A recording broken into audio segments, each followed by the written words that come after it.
Assalamualaikum, selamat malam. Salam Rahayu. Gunjang Kanjing PBNU.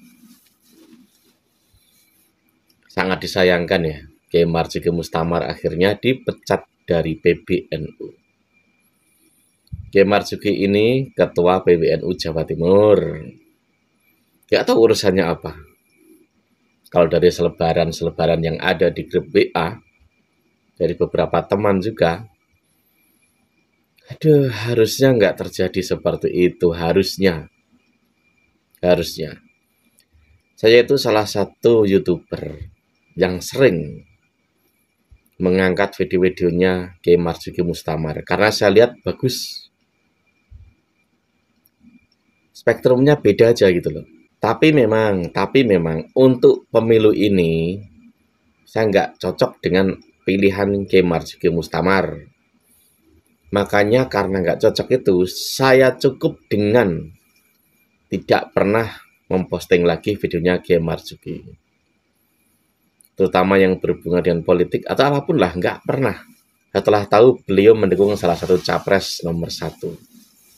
Karena ada beberapa hal yang menurut saya, prinsip saya itu nggak masuk lah gitu. Tapi cuman sampai situ gitu loh. Tetap saya menghormati beliau. Dan ketidakcocokan itu cukup dengan tidak pernah memposting videonya lagi. Nggak tahu nanti kemudian hari itu mungkin beda lagi. Karena ini momennya momen pilpres. Karena apa? Kalau saya posting videonya Kiai Marzuki pasti nanti bertabrakan dengan videonya yang lama. Soal pendapat beliau dengan PKS, soal pendapat beliau dengan si A, si B, si C gitu loh. Jadi saya nggak enak gitu loh. Ibaratnya apa ya? Kesannya kalau masih mengangkat tema-tema geopolitik dari Kiai Marzuki nanti kesannya justru saya apa ya? Menjatuhkan atau apa gitu. Saya menjaga nama baik beliau lah kayak apapun. Walau ada beberapa sisi politik yang khusus pilpres ini tidak cocok. Udah itu saja. Tapi saya melihat gunjang-ganjingnya PBNU saat ini, aduh. Saya sebagai nahdiyin, orang bawah, ya kecewa gitu loh. Harusnya tidak sampai segitu gitu loh. Kiai Marzuki itu punya jasa banyak.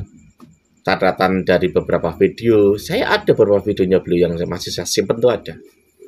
Beliau itu punya jasa banyak kok, membesarkan NU, membendung Wahabi, Salafi Wahabi itu beliau tuh punya jasa banyak. Bahkan sampai gempa mana kemarin tuh Palu. Itu beliau punya jasa banyak gitu. Mengkoordinir sumbangan ke Palu dan lain sebagainya lah banyak. Jadi jika misalkan karena hanya soal politik, aduh, katanya PBNU itu tidak mau lagi atau paling tidak apa ya? Saya amati PBNU sering kemarin itu mengatakan jangan bawa-bawa NU. Itu terlalu sering gitu loh, terdengar menggema di mana-mana. Sering sekali. Tetapi mata itu melihat, kuping itu mendengar. Sesungguhnya kayak apapun orang itu tetap itu banyak berpolitik kok. Nggak perlu saya sebut lah. Kalau ketemu yang dulu tuh mainnya cantik loh. Memang PBNU tidak secara resmi mendukung A, B, C tidak. Yang sekarang pun yang sama. Bedanya apa dengan yang dulu? Nggak ada bedanya gitu loh. Cuman mainnya itu beda. Taktiknya saya akui itu seperti Kiai Said itu. Inilah gitu loh. Karena kayak apapun manusia secara personal itu tetap dia punya pilihan. Tapi Kiai Said tidak pernah sampai seperti yang barusan itu gitu loh. Kalau misalkan di luar ada yang berbicara, wah ini terjadi pecah belah sesama kiai, tidak ada dulu itu, tidak ada. Apalagi misalkan sekarang ini ada salah satu beberapa Gus yang dulu berbeda dengan kubunya Kiai Said sekarang ini mendukung ke paslon tertentu itu. Padahal secara kaidah fikih pandangan mereka sangat beda di luaran, sangat beda.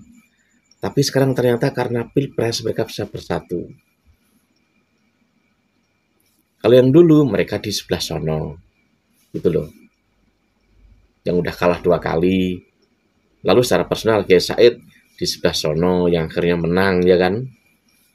Lalu itu ada beberapa orang yang menganggap itu pecah belah, ulama bermusuhan. Lalu apa bedanya dengan sekarang?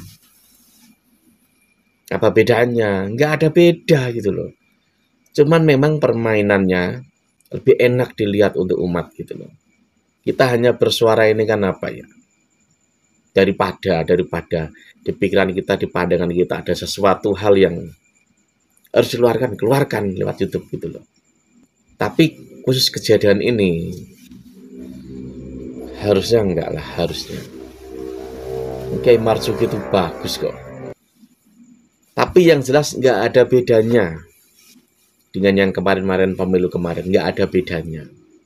Justru ini terlihat lebih carut marut daripada yang dulu. Itu lebih carut marut daripada yang dulu. Menurut kalian, apa mungkin kualat dengan Gus Dur? Jangan-jangan kita semua ini kualat dengan Gus Dur. Karena kalau kita tahu prinsip-prinsipnya Gus Dur, kayaknya Gus Dur itu tidak akan pernah mendukung kalau soal kepemimpinan negara ini ya, orang atau pihak yang mungkin berbau intoleran, berbau otoriter, berbau orang-orang yang punya dulu cita-cita makar lah, cita-cita atau perilaku yang merusak manusia lainnya lah. Tentu kalau mempelajari soal Gus Dur, nggak mungkin memilih calon pemimpin yang seperti itu gitu loh. Jangan-jangan gonjang-ganjingnya ini karena kualat. Jangan-jangan loh ya.